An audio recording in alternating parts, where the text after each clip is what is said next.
Are you thinking about upgrading your small home server or small business server to a NAS? In this video, we're going to go from unboxing to setting up to first use of a QNAP TS563 5-bay NAS.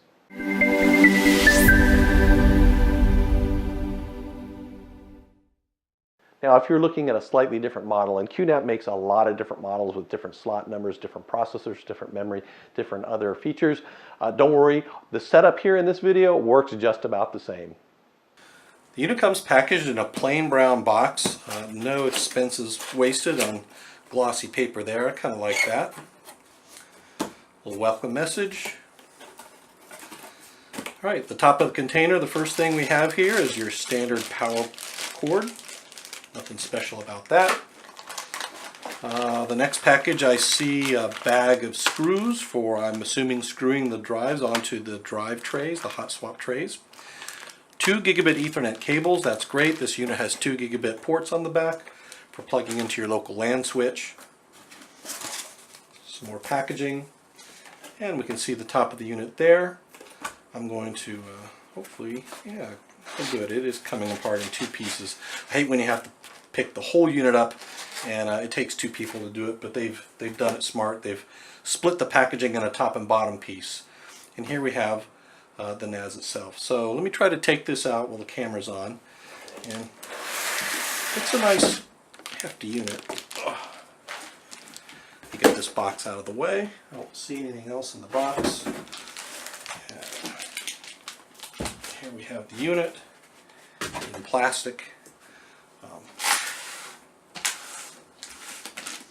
Alright, let me take this plastic off and we'll take a closer look at the chassis. Let's start by taking a look at the back of the unit. AC power goes here, nice big fan for cooling the drive bay, secondary cooling fan here for the system board, which includes this PCI slot for 10 gig Ethernet. 2 standard 1 gig Ethernet ports to plug into your local area network, as well as 4 USB 3 ports for plugging in expansion chassis and other devices.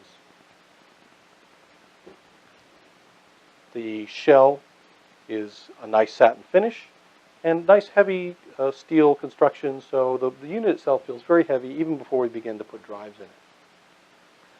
Up front we have the power button, this one-touch copy feature which allows you to, through programming, bring data in and out of the NAS, if you travel, that sort of thing, backups, that's great for that.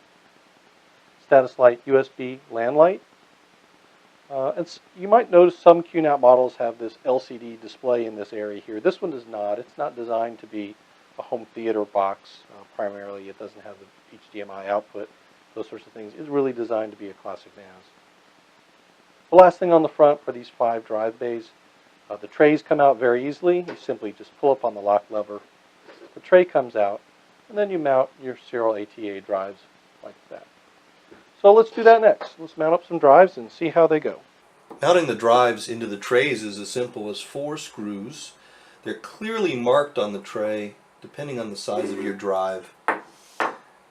And you can see 4 screws bolted that drive on there. And then putting the drive into the chassis is just a matter of sliding the drive and bracket in there. Give it a nice push to seat, and then clipping the clip into place. I've got one spare here for future expansion. I may put a backup drive in there, not really sure what. And then pressing the power button.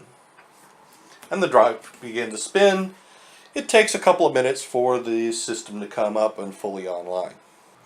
I love this feature of the QNAP NAS. A lot of people don't have a lot of experience with local area networking and getting devices hooked up, and this really makes it simple for just about anybody to be able to add this to your home network.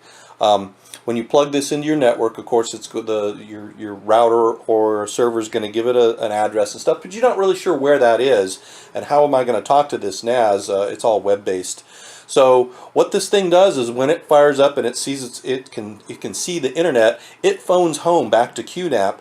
It registers this serial number on their site, and then you just have to go to the QNAP site, type in that same address, and it's going to give you everything you need to know about your particular unit, where it is on your network, links to be able to get to it from your browser. You can use a QR tag to do the same thing from your smartphone. And of course, if this is offline, if this is not connected to the network, it's a closed network, they have a tool you can download that does the same thing. It scans your local area network for the devices, and it says, hey, I found this QNAP, what do you want to do with it? The wizard is going to apply all those settings, and then it's going to initialize those drives. And that might take a while depending on the size of the drives, the type of RAID you've selected, etc. When that's all done, you'll be able to use this NAS just as your file server. You'll need to create some users, create some drive mappings.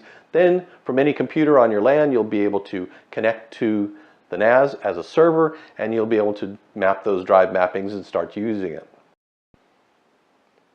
I hope you found this short getting started video helpful. I'm planning on a few more videos in this QNAP ecosystem, how to do a simple backup, maybe take a quick walk through all of the applications that are useful to a small business or a home user. I'll take a look at how to get access to the NAS from on the road with your smartphone or other portable devices, or from a remote desktop. You'll be able to manage that QNAP NAS from afar. And then finally, I'll show how to take two different NASs on two different locations and synchronize those together. I'm Jim Setzer for Images by Design. I hope you enjoyed this video.